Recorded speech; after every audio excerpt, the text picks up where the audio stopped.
नमस्कार, मैं हूं आपके साथ मयंक। देखिए, बहुत बड़ी खबर आई है इजराइल से।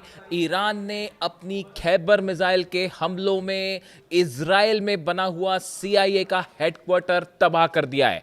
देखिए, ये पहला मौका है जब सीआईए के या अमेरिकी सेना का एक जॉइंट हेडक्वार्टर बनाया गया था, उसके ठीक ऊपर खैबर मिसाइल गिरी है और दफ्तर तबाह हो गया है। जब ये ऑपरेशन शुरू हुआ, हमले शुरू हुए, उसके ठीक पहले, उसके कुछ दिनों पहले सीआईए ने और अमेरिका की सेना ने इजराइल के साथ मिलकर तेल अवीव में ये वॉर रूम तैयार किया था, हेडक्वार्टर तैयार किया था। और यहां से उस ऑपरेशन को मॉनिटर किया जा रहा था, वॉर रूम से ऑपरेशन को कंट्रोल किया जा रहा था, जिसके तहत ईरान पर हमले हो रहे हैं। अली खामेनी साहब पर जो हमला किया गया, उस समय इस वॉर रूम से ही चीज़ें निर्देश दिए जा रहे थे, मॉनिटर हो रहे थे। ईरान की एजेंसीज को जब ये बात पता चली, इस जगह की लोकेशन पता चली, उसके बाद सबसे पहला जो टारगेट था, देखिए, नेतन्याहू के दफ्तर पर कल हमला हुआ, उसके बाद सीआईए के दफ्तर पे बताया जा रहा है ये सीआईए का वॉर रूम था, इस पर टारगेटेड मिसाइल अटैक हुए और ये पूरा वॉर रूम पूरी तरह से तबाह हो गया है। देखिए, ईरान की तरफ से जो बयान आया था कि हमने अपने टारगेट्स लॉक कर लिए हैं इजराइल में, उसमें एक टारगेट ये भी था, नेतन्याहू के दफ्तर पर मिसाइल से अटैक किया गया। और उसके बाद जो अब खबरें हैं, सीआईए का ऑफिस, देखिए इसलिए इंपॉर्टेंट है क्योंकि ये खबरें आई जब अली खामेनी साहब की शहादत हुई उसके बाद, कि सीआईए ने बड़े दिनों तक जो है उनकी गतिविधियों को मॉनिटर किया। सीआईए के कई जासूस ईरान में काम कर रहे थे और उन्होंने जानकारी दी, इंफॉर्मेशन दी, जिसके बाद जो है ये अटैक किया गया। यानी टारगेट नंबर 1 ईरान का था, अब सीआईए, उस एजेंसी, अमेरिका की वो एजेंसी जो कि जिस पर लगातार इस बात के आरोप लगे कि ईरान में जो प्रोटेस्ट हुआ, प्रदर्शनकारियों को भड़काया गया, मोसाद के साथ मिलकर, इजराइल की एजेंसी मोसाद। और जब ये हमले शुरू हुए और गिरल्ड आर फोर्ड जब एयरक्राफ्ट कैरियर पहुंचा हाइफा, उसी दौरान यहाँ पे ये हेडक्वार्टर सेट किया गया था और ये तय किया गया था कि यहीं से पूरे ऑपरेशन को जो है वो अंजाम दिया जाएगा। लेकिन 48 घंटे हुए हैं, सिर्फ 48 घंटे के अंदर, आज तीसरा दिन है, 48 घंटे के अंदर ईरान ने 1000 से ज़्यादा खैबर मिसाइल्स फायर की हैं इजराइल के ऊपर। और बीती रात, देखिए बीती रात, आज 3 मार्च है, बीती रात पूरी रात भर ईरान की तरफ से भी हमले होते रहे और इजराइल और अमेरिका की तरफ से भी हमले होते रहे। जो अब तक आंकड़े निकल के आ रहे हैं, 1000 खैबर मिसाइल्स अब तक टोटल फायर की जा चुकी हैं इजराइल के ऊपर। नतीजा ये है कि जितने कैबिनेट, जितने नेता, नेतन्याहू, सब के सब बंकर में छिपे हुए हैं, कोई बाहर आने को तैयार नहीं है।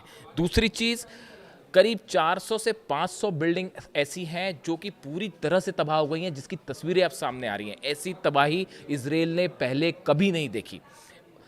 जगह जगह पर जो है वो जितने सेना के हेडक्वार्टर्स हैं, सबको निशाना बनाया जा रहा है। ईरान की सेना की तरफ से एक वार्निंग भी जारी की गई है इजराइल के लोगों के लिए कि अगर आप इजराइल की सेना के हेडक्वार्टर्स में या सेना के बेसिस के आसपास रहते हैं तो वहां से आप दूर हट जाइए, क्योंकि जितने इजराइल की सेना के जितने बेसिस हैं उन सब पर मिसाइल्स गिरने वाली हैं। और ईरान की तरफ से, देखिए, मैंने हमेशा ये बात को कहा कि ईरान की तरफ से जब भी हमले होते हैं तो वो इजराइल की सेना के ठिकानों पर होते हैं, आम जनता के ऊपर नहीं होते। ऐसा नहीं हो रहा कि तेहरान में जिस तरह से बमबारी हो रही है और वहाँ पे जो है वो 70 बच्चों को मार दिया गया, उससे बुरी घटना और उससे शर्मनाक घटना जो है वो कोई नहीं हो सकती थी, जहाँ मासूम बच्चों को तेहरान में मार दिया गया।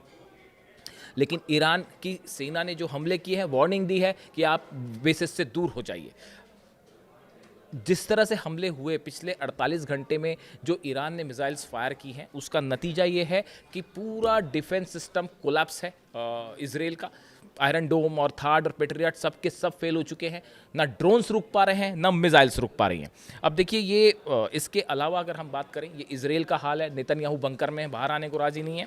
और इसके अलावा अगर हम बात करें, ओमान के तट पर ऑयल टैंकर पर हमला हुआ है, धू धू कर जल रहा है। आप देखें, कुवैत की अल अहमदी रिफाइनरी है, उस पर हमला हुआ, वहाँ पे आग लग चुकी है। सऊदी का जो ऑयल रिफाइनरी है, उसके बारे में आपने कल तस्वीरें देखी होंगी, वो भी धू धू कर जल रही है। यानी ईरान की मिसाइल्स न सिर्फ अरब देशों पर बरस रही हैं, सऊदी का क्या हाल है आपने देखा।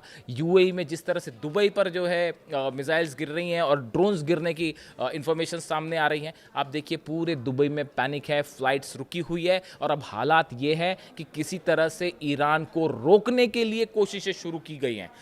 पुतिन जो है वो बात कर रहे हैं, अलग अलग लोगों से पुतिन के पास फ़ोन जा रहे हैं, तुर्की के पास फ़ोन जा रहे हैं कि भाई कैसे भी करके आप ईरान को रोक दीजिए। ईरान ने तय कर दिया है, इस बार जंग नहीं रुकेगी।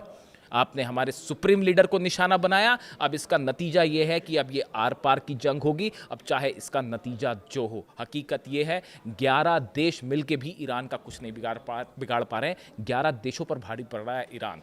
जो 3 फाइटर जेट्स गए जिस तरह से गिरे हैं कुवैत में, पहले तो एक की खबर आई, उसके बाद खबर आई कि 3 फाइटर जेट गिर गए, और अब ये कहा जा रहा है कि उसमें इस तरह की भी खबरें हैं कि वो मिसकम्युनिकेशन हुआ और गलती से गिर गए। बिल्कुल गलती से नहीं गिरे, ईरान के हमले से गिरे हैं तीनों फाइटर जेट्स। इस तरह से जब जंग होती है और खुद का फाइटर जेट गिर जाता है तो इस तरह की बातें होती हैं कई बार कि जो है वो मिसकम्युनिकेशन था और हमारा डिफेंस सिस्टम फायर हो गया। जो भी हो, हकीकत यह है कि ड्रोन्स ने मार गिराए हैं तीनों के तीनों फाइटर जेट। अब देखिए, इसी बीच जो है खबरें ये भी हैं कि कई अमेरिकन सोल्जर्स की मौत हुई है अलग अलग बेसिस पे। मैं अपने अगले वीडियो में आपको बताऊंगा कि कैसे अमेरिका के सेंटर्स पर हमले हो रहे हैं और वहाँ पे क्या हालात हैं।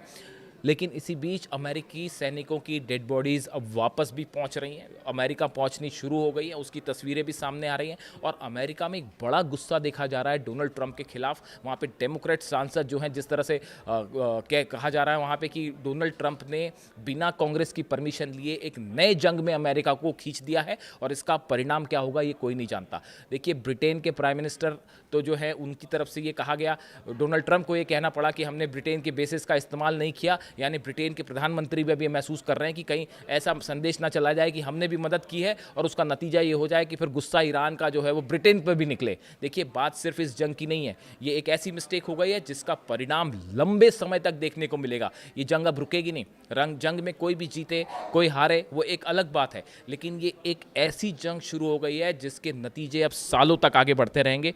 देखिए, इसी बीच जो है एक बड़ी और अहम खबर ये भी है कि अमेरिका की जितने बेसेस हैं, 27 बेसेस हैं जिसको निशाना बनाया है ईरान ने, और उसमें से 5 बेस ऐसे बताए जा रहे हैं जो कि पूरी तरह से तबाह हो गए। उसमें एक बहरीन का बेस है, पूरी तरह से तबाह है। कुवैत का बेस है, पूरी तरह से तबाह है। अल उदैद बेस पर भी जो उनका रडार सिस्टम लगा था वो पूरी तरह से तबाह हो चुका है। यानी आप देखिए, इस पूरे इलाके में न सिर्फ इजराइल को बल्कि अमेरिका के कई सेंटर्स को बड़ा नुकसान पहुंचा है। देखिए, मैं इसको लेकर एक अलग से वीडियो करूंगा कि अमेरिका को इस पूरे जंग में कहां पे कितना नुकसान पहुंचा है, उसका एग्जैक्ट एक्यूरेट आंकड़े क्या है, इसको लेकर मैं अगले वीडियो में आपको अपडेट दूंगा।